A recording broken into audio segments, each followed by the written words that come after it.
आपने social media पर कई बार ग्लेशियर्स को देखा होगा, लेकिन ये ग्लेशियर्स दिखने में जितने छोटे लगते हैं इतने हैं नहीं। कई ग्लेशियर्स तो सैकड़ों किलोमीटर तक बड़े होते हैं। जैसे कि लैम्पर्ट ग्लेशियर जो दुनिया का सबसे बड़ा ग्लेशियर है, इसकी लंबाई लगभग 400 किलोमीटर है। और मज़े की बात यह है कि कई लोग ये नहीं जानते कि दुनिया की 69% फ्रेश वाटर सप्लाईज ग्लेशियर्स के पास ही मौजूद हैं। ग्लेशियर ज़्यादातर ठंडे इलाकों में पाए जाते हैं क्योंकि इनकी फॉर्मेशन पानी के जमने से होती है। तो आज इस वीडियो में हम यही जानेंगे कि ग्लेशियर्स आखिर डेवलप कैसे होते हैं। ग्लेशियर्स असल में नेचुरल आइस बॉडीज़ हैं जो कि बर्फ़ के जमने और प्रेशर की वजह से बनते हैं। हर बार जब स्नो गिरती है और मेल्ट नहीं होती तो उसकी एक लेयर बनती रहती है। सालों बाद वो लेयर्स प्रेशर से कंप्रेस होकर एक थिक मास बना लेती हैं, जिसे हम कहते हैं ग्लेशियर आइस। ये ग्लेशियर्स फ्रोज़न रिवर्स की तरह बहुत ही स्लो मूव करते हैं, और ये सिर्फ आइस नहीं होते, ये ज़मीन को शेप भी देते हैं। ग्लेशियर्स बनने के लिए 3 चीज़ें ज़रूरी होती हैं: हैवी स्नोफॉल, कोल्ड टेम्परेचर और कम से कम मेल्टिंग, यानी कि पिघलना। ऐसे एरियाज़ जहाँ बर्फ़ीली बारिश ज़्यादा होती हो, जैसे कि पोल्स या फिर हाई माउंटेन्स, वहाँ ग्लेशियर्स फॉर्म होते हैं। सबसे पहले फ्रेश स्नो गिरती है, टाइम के साथ वो कंप्रेस होती है और बनती है फर्न, एक डेंस स्नो लेयर। फिर फर्न कन्वर्ट होती है सॉलिड ग्लेशियर आइस में। इस प्रोसेस में कई दफ़ा डेकेड्स लग जाते हैं। ग्लेशियर का बनना एक ओवरनाइट प्रोसेस बिल्कुल भी नहीं है।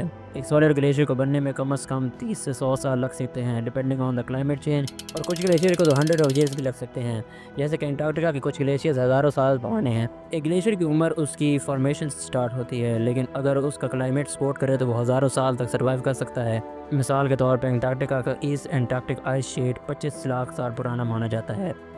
अब डिस्कस करते हैं ग्लेशियर्स की टाइप को। ग्लेशियर्स मेनली 2 टाइप्स के होते हैं: कॉन्टिनेंटल ग्लेशियर और अल्पाइन ग्लेशियर। कॉन्टिनेंटल ग्लेशियर्स जैसे कि अंटार्कटिका जो कि पूरे कॉन्टिनेंट कवर करते हैं, और दूसरी टाइप है अल्पाइन ग्लेशियर्स जो कि माउंटेंस के वैलीज़ में फ़्लो करते हैं। जैसे कि मैंने पहले भी बताया कि ग्लेशियर्स की अपनी मूवमेंट होती है, तो ग्लेशियर्स हर दिन कुछ इंचेस या फिर कुछ मीटर्स तक मूव करते हैं।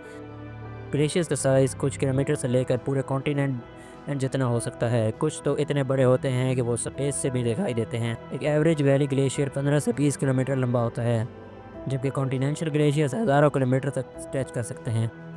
तो अब बात करते हैं दुनिया के 5 सबसे बड़े ग्लेशियर्स के बारे में। हमारी लिस्ट में पहला नंबर आता है लैम्पर्ट ग्लेशियर का, जो कि अंटार्कटिका में मौजूद है। यह दुनिया का सबसे बड़ा ग्लेशियर है, जिसकी विड्थ 100 किलोमीटर और लेंथ 400 किलोमीटर है। दूसरे नंबर पर आता है वाटनायोको ग्लेशियर। ये आइसलैंड में मौजूद है और ये यूरोप का सबसे बड़ा ग्लेशियर है। ये पूरा ग्लेशियर आइसलैंड के 8% एरिया को कवर करता है। तीसरे नंबर पर आता है सियाचिन ग्लेशियर, जो कि पाकिस्तान में मौजूद है। ये वर्ल्ड का हाईएस्ट बैटरफील्ड ग्लेशियर भी है और साउथ एशिया का सबसे बड़ा ग्लेशियर है। चौथे नंबर पर आता है बाल्तोरो ग्लेशियर। ये भी पाकिस्तान में मौजूद है। ये ग्लेशियर दुनिया की सेकंड हाईएस्ट पीक K2 के नीचे फ़्लो करता है, और ये ग्लेशियर ट्रैकिंग के लिए बहुत मशहूर है। इस लिस्ट पर 5वें नंबर पर आता है पेरिटो मोरिनो, जो कि अर्जेंटीना में है। ये ग्लेशियर डायनेमिक है, मतलब हर बार क्रैक होता है और पानी में गिरता है। ये टूरिस्ट के लिए बहुत ही फेमस स्पॉट है। तो अब बात करते हैं कुछ इंटरेस्टिंग फैक्ट्स की। आज के ज़माने में दुनिया के सिर्फ कुछ रीजन्स में ही ग्लेशियर्स बचे हैं। सबसे बड़े ग्लेशियर्स आपको एंटार्कटिका और ग्रीनलैंड में मिलते हैं। ये दोनों रीजन्स दुनिया की सबसे ज़्यादा आइस मैस रखते हैं। ग्लेशियर के मेल्ट होने से बढ़ता है सी लेवल, जिससे कोस्टल सिटीज़ को फ्लड का खतरा होता है। जब भी ग्लेशियर मेल्ट करता है तो उसके मेल्ट होने से लेक्स बनती हैं। इसे कहते हैं ग्लेशियर लेक। कभी कभी ये लेक्स ब्रेक हो जाती हैं और सडन फ्लड्स का सबब बनती हैं, जिसे ग्लोफ यानी ग्लेशियर लेक आउटबर्स्ट फ्लड कहते हैं। ग्लेशियर्स के पिघलने की सबसे बड़ी वजह ग्लोबल टेम्परेचर का बढ़ना है। इससे ग्लेशियर मेल्ट कर जाते हैं और इसका असर सिर्फ उन एरियाज़ तक नहीं बल्कि पूरी दुनिया में महसूस किया जा रहा है। लेकिन ये सबसे बड़ा इम्पैक्ट नहीं है। ग्लेशियर फ्रेश वाटर का सोर्स हैं। दुनिया की 69% फ्रेश वाटर ग्लेशियर में स्टोर होती है। जब ये मेल्ट होते हैं तो ड्रिंकिंग वाटर सप्लाईज, इरिगेशन और हाइड्रो पावर जनरेशन पर भी असर पड़ता है।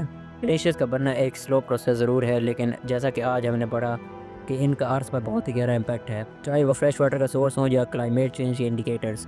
ग्लेशियर पहाड़ों की तरह नेचर का एक हिस्सा है जिनको किसी मकसद के लिए बनाया गया है। तो अब अगर हमसे कुछ इन्फॉर्मेशन मिस हो गई हो तो हमें कमेंट बॉक्स में ज़रूर बताइएगा, और लाइक किए बगैर तो ना जाना यार।